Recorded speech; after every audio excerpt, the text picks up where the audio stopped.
सुनाओ नेटवेब टेक्नोलॉजीज। अब देखिए 4109 का प्राइसिंग एंड है, अगर आपको याद हो तो ये स्टॉक ना सुपर स्टार है मार्केट के अंदर आज की डेट में। Hi this is Dev and watching traders diary. सब हैरान है कि ये रैली कैसे हो रही है, क्यों हो रही है, कुछ तो रीजन होगा।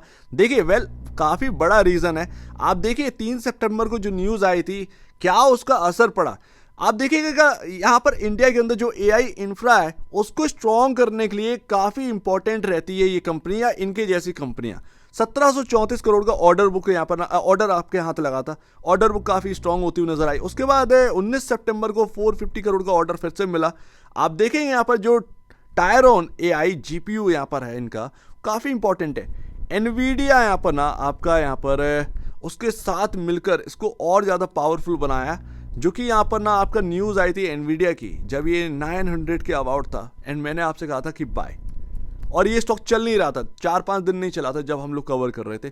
उसके बाद अगर आप देखेंगे तो क्या रैली हुई थी, 3000 के आसपास गए, वहाँ से यहाँ पर जो मार्केट के अंदर गिरावट आई। उसके बाद भी मैंने यहाँ पर रिकमेंड किया कि इसी कंपनी की नीड है या इसी बिजनेस की नीड है, क्योंकि इंडिया डेटा सेंटर और यहाँ पर अगर आप देखेंगे एआई और यहाँ पर जो भी यहाँ पर सेमीकंडक्टर में आता है उसके लिए आगे बढ़ रहे हैं। आज की डेट में ये बिजनेसेस इंडिया के अंदर काफ़ी इंपॉर्टेंट हो गए एंड इनसे रिलेटेड जो स्टॉक्स हैं वो काफ़ी स्ट्रॉन्ग यहाँ पर ना बिहेव करते हुए नजर आएंगे आने वाले टाइम में। एंड यहाँ पर आप नेटवेब देखिए क्या बिहेव यहाँ पर करता हुआ नजर आ रहा है, क्या बिहेवियर है इसका। बट हाँ, यहाँ पर अगर आप देखेंगे क्या ये एक ओवर वैल्यूड स्टॉक है, बिल्कुल एक ओवर वैल्यूड स्टॉक है। लेकिन मार्केट जो है ना वो आगे पर फोकस कर रहा है। मार्केट ये फोकस नहीं कर रहा है कि सिर्फ और सिर्फ आज की कहानी है, ये लंबा यहाँ पर ना चलने वाली कहानी है, ठीक है ना। ऐसा नहीं है कि 2 दिन की कहानी है। हालांकि ध्यान रखिएगा ये जो रैली हुई ना, इसमें एक सबसे बड़ा फैक्टर करता है आपका नंबर ऑफ शेयर्स। जाहिर सी बात है 71% प्रमोटर के पास है, 28.97% आप देखेंगे पब्लिक के पास है। पब्लिक के पास कहाँ पर 9.54% एफआईआईज के पास। उसके बाद है डीआईएस 4.23%, रिटेल 15.20। आप देखोगे कि नंबर ऑफ शेयर्स कितने ही यहाँ पर ना आपके सामने देखने को मिल जाते हैं जो कि अवेलेबल है। उसकी वजह से यहाँ पर जो एक डिमांड है वो काफ़ी बड़ी है, बट सप्लाई जो है वो काफ़ी कम हमें देखने को मिली। एंड दैट्स वाई ये सबसे बड़ा रीज़न है इस स्टॉक के चलने का। डिमांड ज़्यादा है स्टॉक की, सप्लाई कम है स्टॉक की, तो ये यहाँ पर ना सबसे बड़ा रीज़न आता है। आगे आप देखिएगा जो एनवीडिया का यहाँ पर जो इनको साथ मिला था उस टाइम, उसने आज देखिए कहाँ पर पहुँचा दिया है नेटवेब को। तो ये काफ़ी इंपॉर्टेंट रह जाता है कि नेक्स्ट यहाँ पर ना अब ये क्या करने वाले हैं, क्योंकि कंपनी इंडिया की सबसे बड़ी कंपनी है एआई इंफ्रास्ट्रक्चर बनाने में, सॉल्यूशन देने में। इनके जो सर्वर्स हैं वो यहाँ पर काफ़ी इंपॉर्टेंट मैटर करते हैं, और वैसे भी स्वदेशी अगर आप देखेंगे तो चीज़ें यूज़ करी जाएंगी डेटा सेंटर के अंदर जो इंडिया के अंदर बनी होगी। नेटवेब उसका बेनिफिशियरी होगा। तो यही यहाँ पर बात आ जाती है। एक और स्टॉक है जो कि लिस्ट हुआ था आपका, आईपीओ कुछ समय पहले आया था, वो उस पर भी थोड़ा सा ध्यान रखिएगा। ओरिएंट टेक्नोलॉजीज लिमिटेड 353, नेटवेब का यहाँ पर ना कॉम्पिटिटर है, नेटवेब का यहाँ पर कॉम्पिटिटर। लेकिन इसका मतलब ये नहीं कि वो नेटवेब जैसा बन जाएगा, नहीं, ये काफ़ी मुश्किल होता है। जो चलता है ना वही चलता है, लेकिन फिर भी जो यहाँ पर एक कॉम्पिटिटर रहता है वो अभी कॉम्पिटिटर काफ़ी स्मॉल है, काफ़ी छोटे स्केल पर हमें देखने को मिल रहा है बाई वैल्यूएशन भी। तो इसीलिए कॉम्पिटिटर पर भी यहाँ पर ना आप थोड़े से नज़र रखिए, ज़्यादा बेहतर है। बाकी बॉस यहाँ पर ना आप देखेंगे कि क्या बहुत बड़ा मार्केट कैप हो चुका है। हाँ, वैसे अगर आप देखें 22,000 करोड़ टेक्नोलॉजी कंपनी उसके लिए क्या ही है।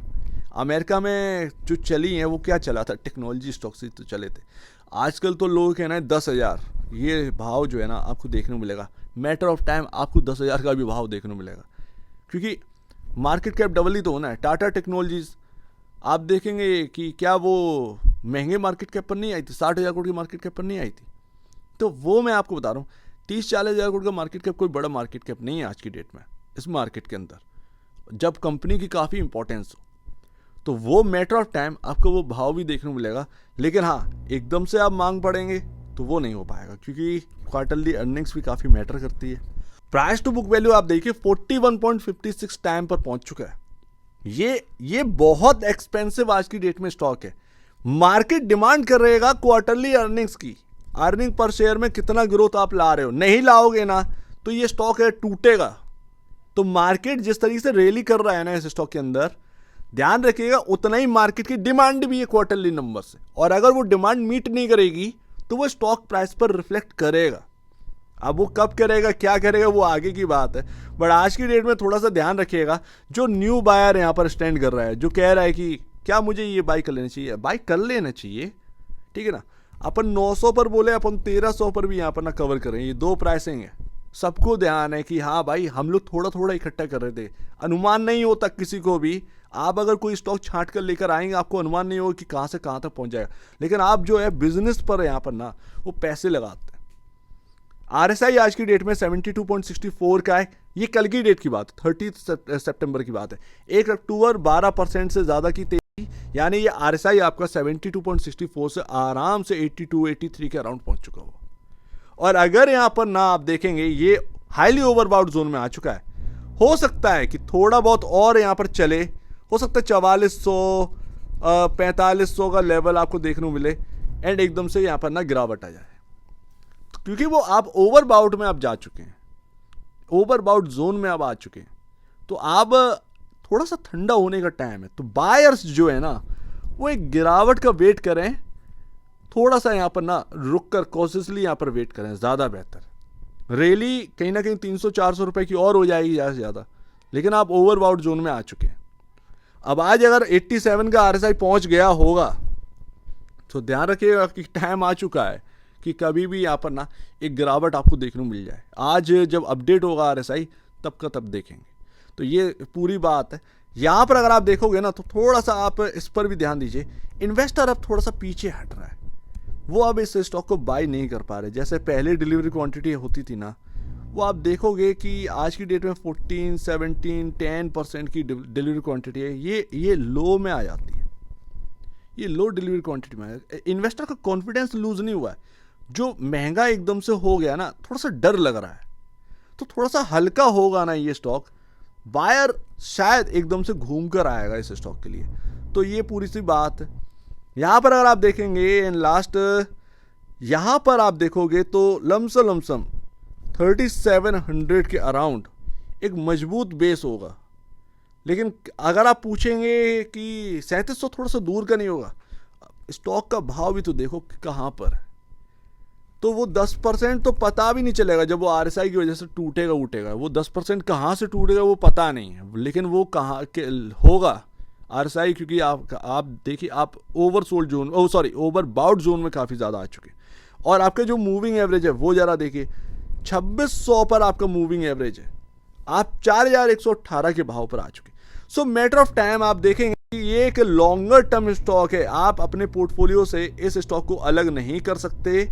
ये मैं तब से बोल रहा हूं कि थोड़ा थोड़ा क्वांटिटी ऐड करिए, पर इसने क्वांटिटी ऐड करने का मौका नहीं दिया, और इनकी ही नीड है आज की डेट में। ध्यान रखिएगा, ये चल रहे हैं बिकॉज ऑफ इंडिया के अंदर इसी कंपनी का काफ़ी ज़्यादा, या इसके जैसी कंपनियों का काफ़ी ज़्यादा बोलबाला होने वाला है आगे। क्योंकि बिजनेसेस आप समझिए, हम सेमीकंडक्टर में जाने वाले हैं, हम जाने वाले हैं एक AI इंफ्रा जो तैयार हो रहा है इंडिया के अंदर, डेटा सेंटर काफ़ी इंपॉर्टेंट हो जाता है। एक डेटा सेंटर तो बनेगा नहीं, कई जगह पर तो लार्ज स्केल पर डेटा सेंटर बनेगा। इतने बड़े डेटा सेंटर होंगे कि मतलब एक छोटी छोटी जो सिटीज़ हम देखते हैं, उतने बड़े बड़े डेटा सेंटर कहीं ना कहीं अपने इंडिया के अंदर भी बनते हुए नजर आएंगे। तो ये काफ़ी आगे चलकर इम्पॉर्टेंट हो जाता है, यानी कि कंपनी का बिजनेस ये काफ़ी इंपॉर्टेंट है। एंड वो जो एनवीडिया का जो साथ है, जो इनके सर्वर को काफ़ी ज़्यादा स्ट्रॉन्ग बना दिया है ना, वो आप देखिए उसने कमाल करके दिखा दिया। पहले भी ये नंबर 1 थे, बट एनवीडिया का जो साथ मिला उससे परफॉर्मेंस और यहाँ पर ना बढ़ती हुई नजर आई। एंड वो सर्वर्स की जो डिमांड है वो काफ़ी ज़्यादा है। मैटर ऑफ टाइम कहीं ना कहीं इन सर्वर्स को यहाँ पर ना एक्सपोर्ट भी किया जाएगा। ऐसा नहीं कि इंडिया के सिर्फ डेटा सेंटर्स में यूज़ होगा, एक्सपोर्ट भी होंगे, देखते हैं यहाँ पर।